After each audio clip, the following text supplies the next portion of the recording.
परम पिता परमात्मा अल्लाह वाहिगुरु राम कण कण में जर्रे जर्रे में मौजूद है। सच्ची तड़प, सच्ची भावना, सच्ची श्रद्धा दिलो दिमाग में होती है तो उससे मिलाप जरूर हो जाता है।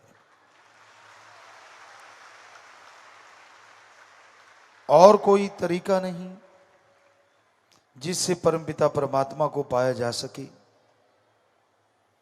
इंसान जब श्रद्धा से, भावना से अपने सदगुरु मौला को बुलाता है तो वो आके उसकी लाज बचाता है।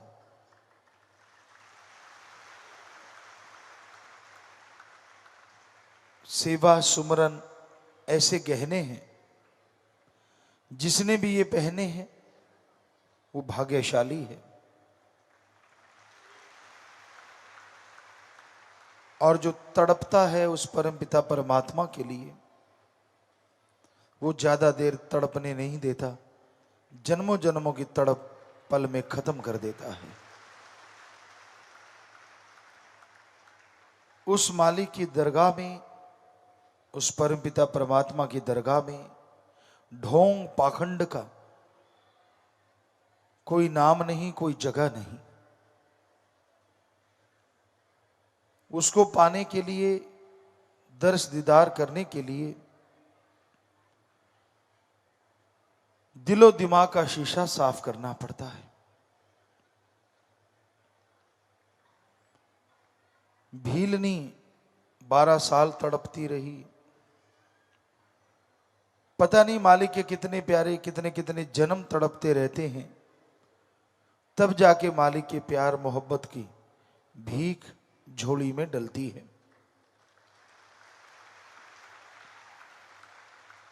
और जितना हो सके मालिक की औलाद से बेगर्ज निस्वार्थ भावना से प्यार करो, ताकि आपका प्यार बढ़ता जाए।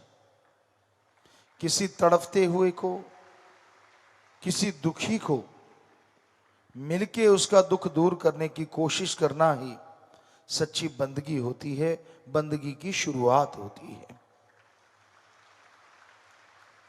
पर वचनों में कभी भी इधर उधर मत जाओ। कई बार होता है कोई आपसे गलत उम्मीद लगा लेता है। कई बार होता है आपको लगता है कि मैं अगर इच्छा पूरी इसकी नहीं करूंगा शायद दिल दुखेगा। तो ये आपकी मन की बात है। मर्यादा में रहना सबसे जरूरी है। वचनों का पालन करना 100% जरूरी है अगर रूहानियत में तरक्की चाहते हो। यहां ढोंग ढकोसला करने वालों की कोई कमी नहीं है। पता नहीं आप लोग कैसे बना लेते हो, ये गुरु के नजदीक है, ये गुरु के दूर है। पता नहीं आप क्यों सोच लेते हो।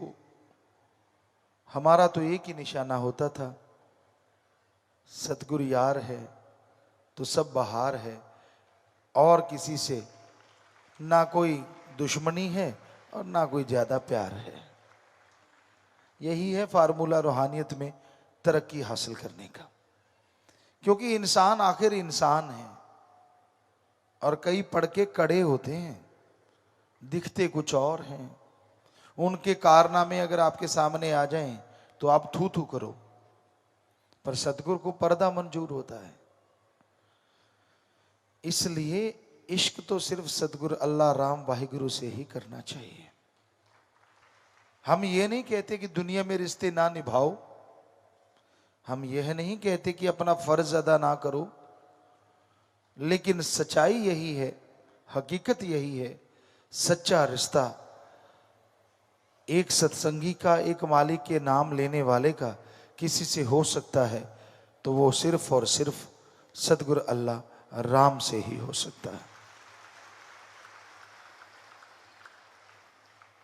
हमें याद नहीं है 1948 से लेके आज तक हमने कभी ये कहा हो फलां बंदे से प्यार करो, फलां बंदे से प्यार करो, ये मेरे नजदीक है भाई, इससे ज्यादा प्यार करो। सवाल ही पैदा नहीं होता। हम हमेशा एक ही बात आपसे दोहराते रहे, आज भी दोहरा रहे हैं। ओम हरि अल्लाह वाहिगुरु राम ही एक ऐसा होता है, सतगुरु मौला ऐसा होता है, जिससे जितना प्यार करोगे वो बढ़ता जाएगा और खुशियों का आलम आपके घर में छाता जाएगा। वही एक ऐसा होता है जो बेगर्ज प्यार करता है। दुनिया में रिश्ते नाते सब गर्जी हैं, स्वार्थी हैं। सतगुरु का नाता कभी स्वार्थी हो नहीं सकता। आप दुनिया में रहते हैं, मन आपका कभी भी हावी हो सकता है, मन आपका 100 विचार दे सकता है, पर सतगुरु यार ऐसा होता है, यहां तो क्या अगले जहान में विवाह नहीं छोड़ता। वो हमेशा साथ रहता है। हमने दुनिया में देखा है, लोग किसी को देख के, किसी से झगड़ के, पीर फकीर से बिना वजह गुस्से हो जाते हैं। शायद उनके कर्मों की कोई मार आती है या कर्मों का कोई बोझ आता है, जिस वजह से वो ऐसा कारनामा करते हैं। पीर फकीर कभी किसी का ख्यालों में बुरा नहीं सोचते, तो बाहरी तौर पे कैसे बुरा करेंगे। तरुवर फल नहीं खाते है, सरोवर पीव न नीर, परमारथ के कारणे संतन भयो शरीर। समुंदर, मीठे जलाशय, झीलें कभी खुद पानी नहीं पीती, और पेड़ कभी खुद फल नहीं खाते। वो हमेशा दूसरों की झोली भरते हैं, दूसरों को माला माल करते हैं। उसी तरह संत पीर फकीर होते हैं। उनका मकसद, जिंदगी का उद्देश्य सबका भला करना होता है। वो कभी किसी का बुरा नहीं करते, बुरा सोचते नहीं। इंसान की सोच छोटी होती है, इंसान का मन उसे बहुत ही नीचे गिरा देता है। क्योंकि जो पढ़ के कड़े होते हैं, हमने उनसे सुना है, बातें करते सुना, जाहरा तौर पे नहीं, रूहानी तौर पे, कि यार गुरु को, पीर फकीर को कोई बताता होगा तभी ऐसा होता है। एक दूसरे को लोग कह देते हैं, तेरी वजह से फलां के कर्म मर गए, तेरी वजह से फलां के कर्म मर गए। जो लोग ऐसा कहते हैं उनके अपने कर्म मर रहे होते हैं। पीर फकीर किसी के इशारे पे नहीं नाचता। अरे जो सारी त्रिलोकी को इशारे पे चलाता है, वो किसी के इशारे पे क्या नाचेगा। ये इंसान की घटिया सोच होती है। वो उतनी खसलत का मालिक होता है, उसको उससे ज्यादा कुछ भी समझ नहीं आती, इसलिए वो ऐसा बोलता है। पीर फकीर तो जैसी में आवे खसम की बाणी, तैसड़ा करी ज्ञान भी लालो। ये माइक है, इसमें हम बोल रहे हैं तो आवाज आ रही है। माइक बेचारा क्या बोलेगा। तो वैसे ही एक फकीर होता है, वो क्या बोलेगा, वो तो एक माइक है। जैसा वो खसम यानी अल्लाह वाहिगुरु सतगुरु मौला राम फूंक मार देता है, आवाज दे देता है, वैसी आवाज दुनिया तक पहुंच जाती है। आप मानो चाहे ना मानो, वो आपकी मर्जी है। क्योंकि 100% जो मानता है वो कभी धोखा नहीं खाता, कभी वो गम में नहीं डूबता, कभी वो खुशियों से दूर नहीं होता।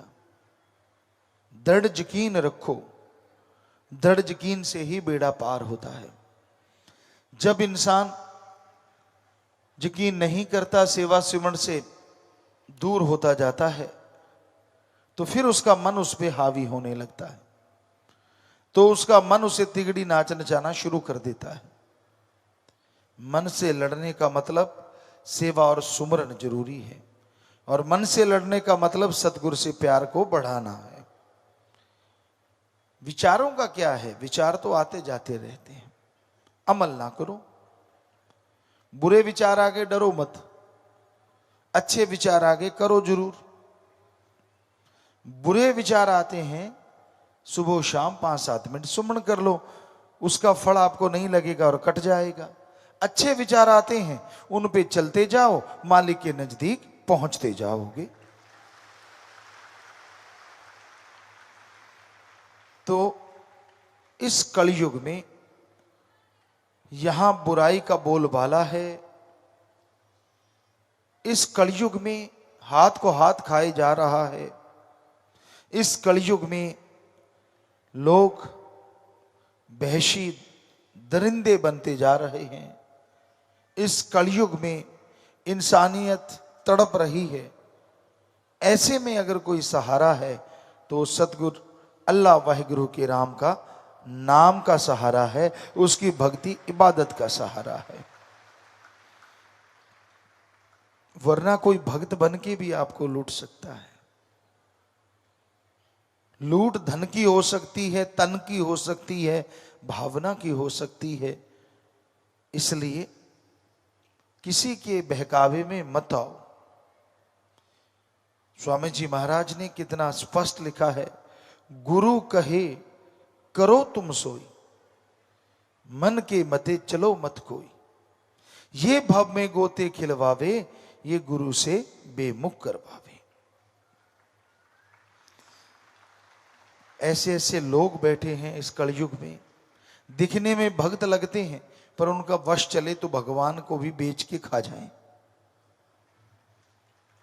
वश नहीं चलता और ना कभी चलेगा, क्योंकि वो सतगुरु अल्लाह राम एडा भोला खसम नहीं जेड़ा मकर चलित्र ना जाने। ये लाइनें इतनी जबरदस्त हैं, अगर आप हमेशा याद रखो तो शायद कम से कम सत्संग में और सतगुरु के सामने पखंड ना करो, झूठ ना बोलो। एडा भोला खसम नहीं जेड़ा मकर चलित्र ना जाने, ਇਹਦੇ घर विच ओहियो बस सकदी जेड़ी सब चतराइयां भुल जावे। बात ही खत्म हो जाती है। जिसने सारी सृष्टि बनाई उस भगवान ने, अल्लाह वाहिगुरु राम ने। आप कभी पेड़ पौधे देखो जो रास्ते में आते हैं, एक का पत्ता दूसरे पेड़ के पत्ते से नहीं मिलता। एक ही नस्ल होने के बावजूद टहनियां और उनका जो बड़ा टहना होता है जिसों, वो भी कभी आपस में मिलते आपको नजर नहीं आएंगे। और अलग अलग किस्में कितनी हैं, किसी के पत्ते में कोई डिजाइन, किसी के पत्ते में कोई डिजाइन। तो कुदरत के कादिर का क्या कहना, वो तो गजब का है।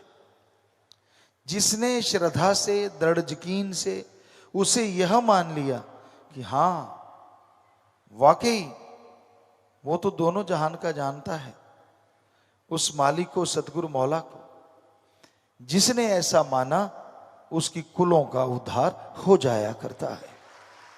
वो हर किसी की जानता है, हर किसी की खबर रखता है, लेकिन कभी किसी का बुरा नहीं करता। उसे पर्दा मंजूर है, सबका पर्दा रखता है। पर्दा उठाता नहीं, पर उसकी मार की वजह से लोग अपना पर्दा आप ही बता देते हैं।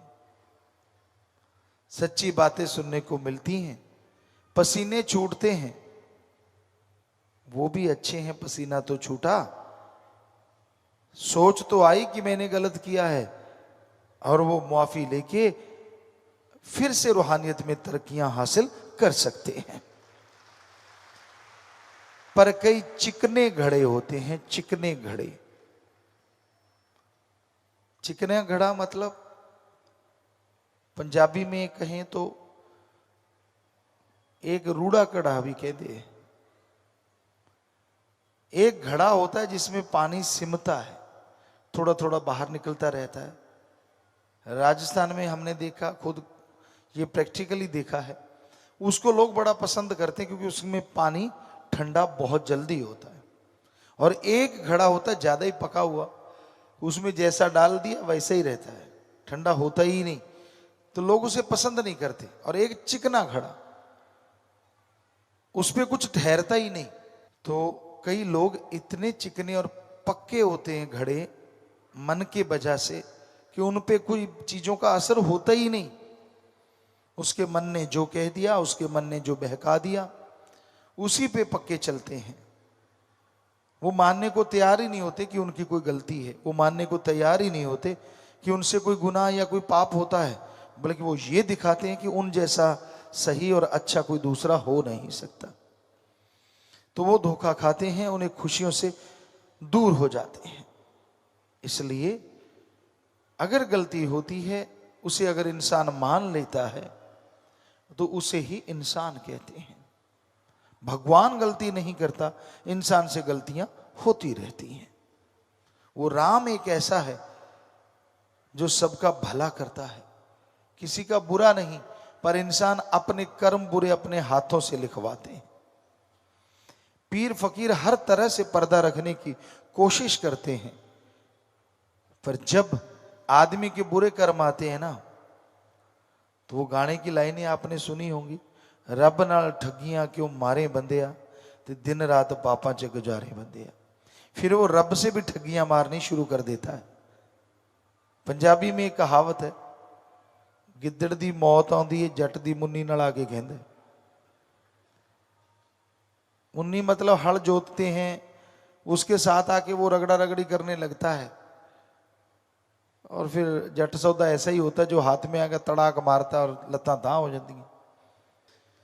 तो समय समय की बात होती है, लेकिन कहावत कई बार सच्ची होती है कि जब इंसान के बुरे कर्म आते हैं तो रब नाल ठगियां मारनी वो शुरू कर देता है। इसलिए उससे कभी भी कुछ छुपाओ ना, वो कण कण में जर्रे जर्रे में मौजूद है। वो ओम, वो हरि, वो राम, वो अल्लाह, वो वाहिगुरु, उसको पल पल की खबर है। छुपाया तो उससे जाता है जिसको पता ना चले। कांच के गिलास में जो पारदर्शी है, कुछ भी डालोगे क्या छुपा रह जाएगा? बस आप कांच हैं और भगवान देखने वाला है। अब जो जो ख्याल आपके अंदर हैं, जो जो चतर चलाकी आपके अंदर है, आपको लगता है कि आप 30 मारखां बन गए, ये नहीं पता आप खुद के पैर पे कुल्हाड़ी मारने वाले बन गए। क्योंकि उससे छुपा के जो भी पाप गुनाह आप करते हैं, उसका फल आपको मिलता जरूर है और आपको भोगना जरूर पड़ता है। अजी उसके सच्चे भक्त से भी कोई ठगी बेईमानी करे ना, तो उसका भी हाल बुरा होता है। बहुत बार हमने ऐसा देखा है, बहुत बार हमने ऐसा महसूस किया है कि जो लोग ज्यादा ही चतर चलाक हो जाते हैं, बेपरवाह जी ने भजन में लिखा है, कुल्ले लैन होशियारां दे। पाप करते रहते हैं, बुरे कर्म करते रहते हैं, और उनको लगता है किसी को पता ही नहीं चलता, छुप छुप के अपने तरीके से, और यही वो सबसे बड़ी भूल कर देते हैं। छुप दुनिया से सकते हो, कुंडा ताला दुनिया से लगा सकते हो, पर जो रहता ही आपके अंदर है उसे से छुपोगे कैसे?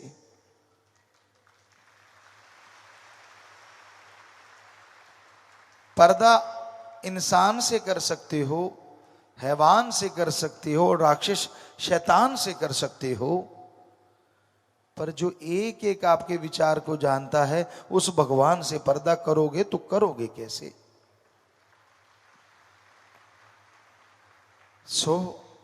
हमारा तो काम यही है, बताना है कि ऐसा ना किया करें। दृढ़ यकीन रखिए, सेवा सुमन कीजिए, अपने अंतःकरण को झंझोरिए, गलत कामों की तरफ मत जाइए।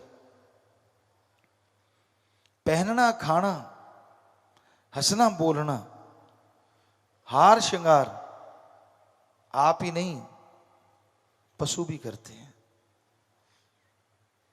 कभी भी आप देखिए, पशुओं में ऐसा बहुत कुछ देखने में मिलता है। हमने ये नोट किया है और करते ही रहते हैं, क्योंकि प्रकृति से बहुत प्यार है। जब सतगुरु राम से दिन रात प्यार है, तो उसकी औलाद से प्यार क्यों नहीं होगा?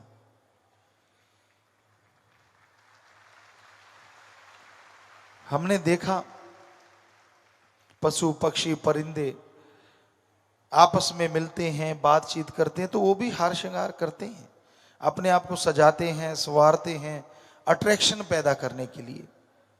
और यही इंसान का काम है, स्त्री पुरुष के लिए, पुरुष स्त्री के लिए। माया रूपी इस जाल में उलझा हुआ है। पर उस राम सदगुरु के प्यार में, उस अल्लाह वाहिगुरु ईश्वर के प्यार में जो लोग चला करते हैं, वो जन्मों जन्मों की उलझनों को खत्म कर देते हैं और मालिक की खुशियों से माला माल होते रहते हैं। तो इश्क करो ओम हरि अल्लाह राम से, जो झोलियां भर दे, अंदर बाहर से माला माल कर दे, कमी छोड़े ही ना।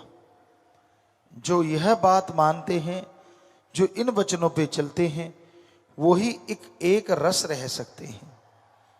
क्योंकि दृढ़ यकीन होना जरूरी है। जब तक दृढ़ यकीन नहीं, तब तक रूहानियत में खुशियां नहीं मिलती। डॉक्टर से दवाई लेते हो, दृढ़ यकीन हो, एक टेबलेट से लोग ठीक होते हमने देखे हैं, और यकीन ना हो इंजेक्शन भी लग जाए फायदा नहीं होता। क्योंकि आदमी का जो मन है, आदमी का जो दिमाग है, ये बहुत बड़ा काम करता है। दिमाग में अगर ये है कि हां मेरा सतगुरु मौला भगवान है, तो भगवान को भी उस रूप में आके दर्शन देने पड़ते हैं। और आदमी ने सोचा कि पीर फकीर सिर्फ पीर फकीर है, तो भी पीर फकीर दया करके, मालिक दया करके फकीर के रूप में भी दर्शन देते हैं। पर आदमी ने सोचा कि मेरा फकीर तो आदमी ही है, फिर भी कहीं ना कहीं उसकी संभाल होती है। पर जब आदमी यह सोचता है कि पीर फकीर उससे पार्शलिटी करता है या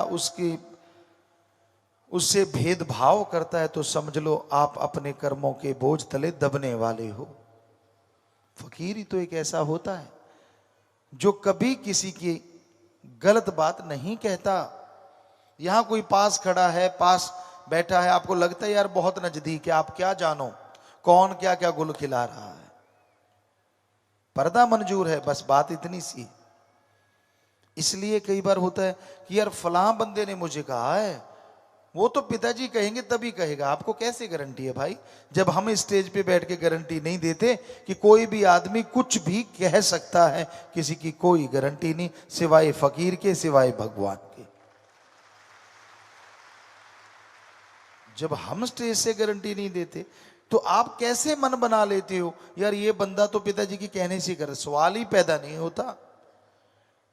आपको उदाहरण बताते हैं। आप सबको पता, बहुत सारे जो पुराने सत्संगी पहले के, 1990 में शास्त्राम जी दाता रहबर ने हमें बुलाया, और आते ही हमने एक चीज की थी कि परम पिताजी के जो मुखार बिंद से पवित्र वचन होंगे 100% सबको फॉलो करने। जो पास पास सेवादार थे उनको, साध संगत को तो जैसे सतगुरु बोले वैसा ही था। तो अब बेप्रभा जी ने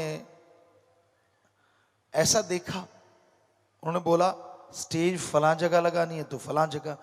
बेप्रभा जी बड़े खुश हुए, कभी स्टेज यहां लगवाएं कि भाई हम पूछते बेप्रभा जी कहां लगानी है कल को, धीरे से पूछते और धीरे से बेप्रभा जी कहते, स्टेज पे बैठे बैठे ही कई बार कहते कि नहीं आज यहां नहीं कल वहां लगाना। तो हम आते आते बोलते शाम को यहां, आगे से कोई नहीं बोलता था। फिर तो बेप्रभा जी इतने खुश हुए, तेरा बास में हम बैठे, बेप्रभा जी कहने लगे बैराग आ गया। हम चरण छुए, बेप्रभा ने छाती से लगाया, बड़े खुश हुए। कहने लगे ऐसा हमें एक ही भी क्यों नहीं मिला पहले। तो हमने अर्ज करी सतगुरु हम तो थे ना, आप हमें पहले बुला लेते। तो बैराग आया, बेप्रभा जी बड़े खुश थे, कहते हम स्टे यहाँ कहते हैं वहीं लगा होता। लोगों को कहते, लोग हमारे जो पास आस वाले उनको लगता है कि पिताजी परम पिताजी को तो शायद मतलब भूल जाते हैं बात कह के, कहते हमें 100% पता होता है, वहां कह के गए थे और वहीं लगी पड़ी होती है। हमें ये भी पता है ये सब तेरा काम है। हमने कहा जी ये आपका ही काम है, आपसे इश्क है तभी इधर हुआ है, इधर वरना कुछ भी नहीं है। तो बड़े खुश होते, ऐसी बातें हम बहुत देर तक करते रहते। और बेप्रभा जी कहने लगे नहीं ये सच है। तो हमने कहा पहले बुला लेते ना। कहते नहीं पहले दूसरा काम भी लेना था, बच्चे भी तो पैदा करने थे, वो भी जरूरी था। तो बेप्रभा जी के साथ ऐसी ही बातें होती थी। एक तब कविराज जो होते थे ना, वो शब्द गाते थे और इतना लटका देते थे। बेपरवाह जी स्टेज पे बैठ के, हमें सबसे पहले हमें याद आता है, बेपरवाह जी ने स्टेज पे बैठे बैठे हमसे बात ही ये की थी, कहती ये रबड़ होती तो टूट जाती, इतना लटका दिया शब्द।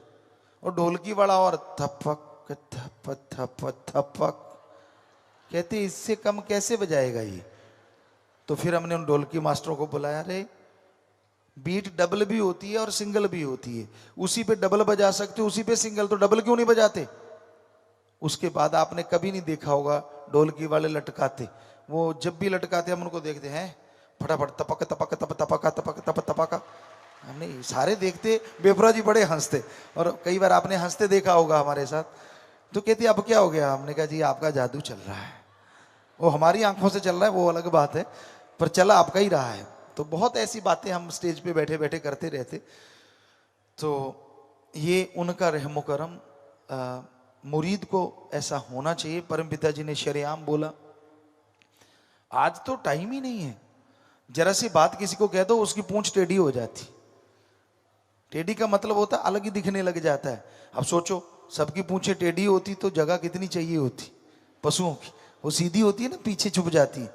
अगर वो यूं निकाल के चलते क्या होता, खुद ऐसे जा रहे हैं और पूंछ ऐसे ऐसे जा रही है पीछे, आपकी निकल आती है कईयों की, हमें पता चल जाता है इसकी निकली हुई है। और बड़ा दुख लगता है यार, कुछ कहा भी नहीं, कुछ बोले भी नहीं, इसकी पूंछ पहले ही टेढ़ी हो गई। पता नहीं क्यों हो जाती है, समझ ही नहीं आती ये पूंछ टेढ़ी करके क्यों जा रहा है। आपको नहीं दिखती, हमें ऐसी बाहर निकली हुई दिखती है। अगर सबको दिखने लगे तो होगा क्या। आप तो कहते हो आपकी पूंछ है ही नहीं, पर हमें दिखती है आपके है। वो आपको लगता है वहां खत्म होगी, निकली हुई है। बहुतों की है, सबकी है, किसी की सीधी रहती है, बहुत सत्संगियों की तो सीधी रहती है। राम गुरु गुरु किया, राम राम किया, सदगुरु पे 100% यकीन, और बल्ले बल्ले बल्ले बल्ले बल्ले बल्ले, किसी चीज की कमी नहीं। पर कई बैठे होते मीन मेख निकालने वाले, वो मीन मेख ही निकालते। कितना बढ़िया प्लास्टर हो, उनकी निगाह तरेड़ ढूंढती रहती। तो कई ऐसे बैठे होते जो हमें पढ़ते रहते। अच्छा पिताजी ने ये बोला, इसका मतलब ये था, उसका मतलब वो था, इसका अब आशीर्वाद भी दे दिया ना। अच्छा वहां कौन बैठा है, अच्छा उसको, अरे तूने अपनी खुशियां भी उसकी झोली में डाल दी। ये तुझे नहीं पता ये रूहानियत है, मजाक नहीं। हमने देखा है, हम उसको देख भी रहे होते हैं, बेटा किसको देख रहा है, वो उसको देख रहा होता है, हम उसे देख रहे होते हैं, हम उसको खुशी दे रहे होते हैं, वो उसको दे रहा होता है। कहता मुझे नहीं चाहिए, उसी को दे दो। देखो है ना कलयुग, है ना कमाल। तो जो पढ़ के कट जाते हैं उनका हाल ये होता है। साथ संगत जी, अकेले का पर्दा उठाएं तो गड़बड़ हो जाएगी, सांझी बात तो कह ही सकते हैं ना। तो सतगुर पे दृढ़ यकीन रखो।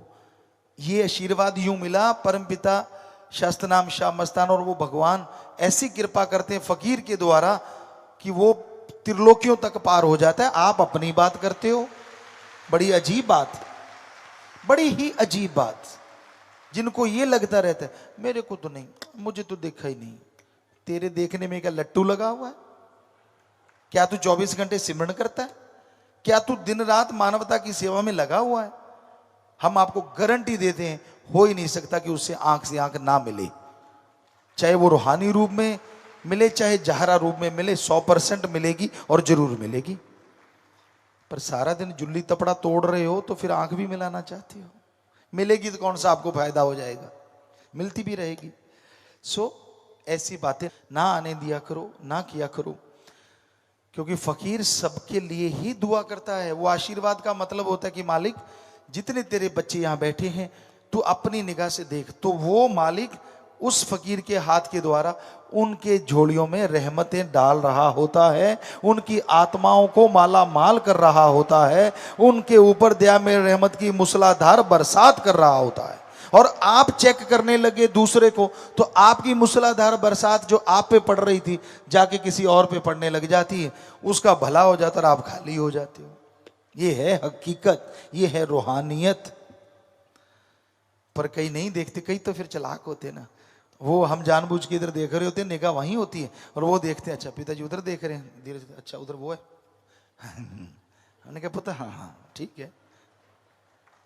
वो कहते थे ना अन्ना जुलाहा ते मां नाल मशकरियां, सो हमें तरस भी आता है यार, ये रूहानियत है, मजाक तो है नहीं, ये खुशियां चली जाती हैं, तो क्यों ऐसा क्यों? तो इसलिए सतगुर पे दृढ़ यकीन रखना जरूरी होता है।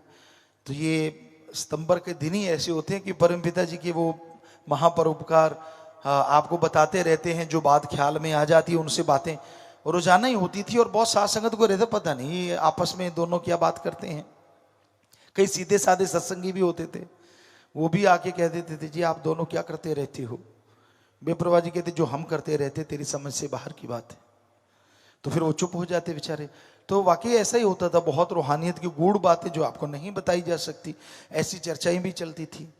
आने वाला टाइम की चर्चाएं चलती थी, आपके भविष्य की चर्चाएं चलती थी। तो ऐसा होता रहता था। और ऐसा भी होता था कि बाहर जैसे आपको होता कबीराज की कोई चर्चाएं होनी कि भाई ये ऐसे चल रहे हैं या ऐसे कर रहे हैं। बेपरा जी कहने कब से हम कहते हैं कि मत ऐसा किया करें। तो ऐसा भी होता रहता था।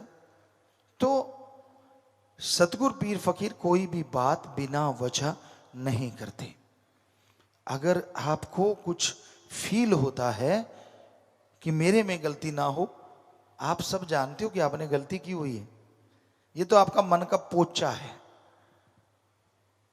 आज के बच्चे नहीं जानते होंगे, जानते हैं अगर उनको उस तरीके से बोलें जैसे हम फट्टी लिखते थे हमारे टाइम में, कलम दवात और खूबसूरत सजाते, पहले उसके मुल्तानी माटी लगाते जिसे गाचनी या ऐसा कुछ नाम बोलते थे, तो उसको फिर सुखाते हवा में हिला हिला के, फिर खूबसूरत होता कि यार मोतियों की तरह जड़ दें। तो वो उसमें हैंडराइटिंग करते, टीचर को दिखाते और टीचर ने कहा जी बढ़िया है, नंबर दे दिए और झट से पानी मारा, फट्टी पोंछ दी। तो मन आपकी भी फट्टी पोंछता रहता है, बचा करो। आज के बच्चों को कंप्यूटर पे आपने सारा कुछ लिख लिख के डिलीट का बटन दबा दिया, बस वैसा ही होता है। सारे प्यार मोहब्बत की चीजें लिख लिखा के मन जब अपनी आई पे आते तो डिलीट का बटन दबाता है और सारी कंप्यूटर पे स्क्रीन साफ हो जाती है। बचा करो इस मन जालिम से। और बचने का तरीका दृढ़ यकीन, सेवा, सुमरन, और कोई तरीका नहीं है इसके अलावा। सेवा करो, सुमरन करो, दृढ़ यकीन रखो, तो मन जालिम से बचा जा सकता है। वरना भाई ये बड़े बड़े ऋषि मुनियों की फट्टी पोंछता रहा है, जो अपनी सारी जिंदगी जंगलों में गए और जब वापिस आए तो उनकी फट्टी पल में पोंछ दी, सैकड़ों साल की करी हुई बंदगी पल में खत्म करवा दी। पर ये कलयुग में शास्त्र नाम श्याम मस्तान जी दाता ने इतना परोपकार आप पे कर रखा है जो आप सोच भी नहीं सकते। 3 वचन दिए और 3 शब्द हैं, इतने थोड़े से। वरना लंबे चौड़े मंत्रों का जाप, घर बार त्यागना, जंगल में बैठना, उल्टे लटकना, श्वास रोकना, पंजों के बल खड़े होना, अंगूठे पे खड़े रहना, और निरंतर अगर 200 साल की उम्र है तो 100 साल भक्ति करते रहना, तब जाके झलक मिलती थी। और आप घर परिवार में जुल्ली तोड़ते हुए रोज झलक पा लेते हो, है ना कमाल। अरे इससे बड़ा महापरोपकार क्या होगा, पर आपकी समझ में आता ही नहीं, तो फिर कर क्या सकते हैं। पता नहीं यार आप बच्चा नाना होंदे फिर तो आप भक्ति कर लेंगे। अच्छा मालिक भी आपके हिसाब से चलेगा यार, ये मानने में थोड़ा सा ज्यादा ही जोर लगता है बेटा। यहाँ जोर लगता है वहीं रिजल्ट आता है। कभी आपने देखा बिना जोर के माइंड ज्यादा लगाते हो तो पढ़ाई में आपकी मेरिट आती है, जोर ज्यादा लगाते हो तो गेमों में गोल्ड मेडल आते हैं, जोर ज्यादा लगाते हो तो खेती बाड़ी में फसल ज्यादा अच्छी होती है, जोर ज्यादा लगाते हो तो बिजनेस व्यापार में तरक्की हासिल करते हो, जोर ज्यादा लगाते हो तो शरीर तंदुरुस्त रहता है।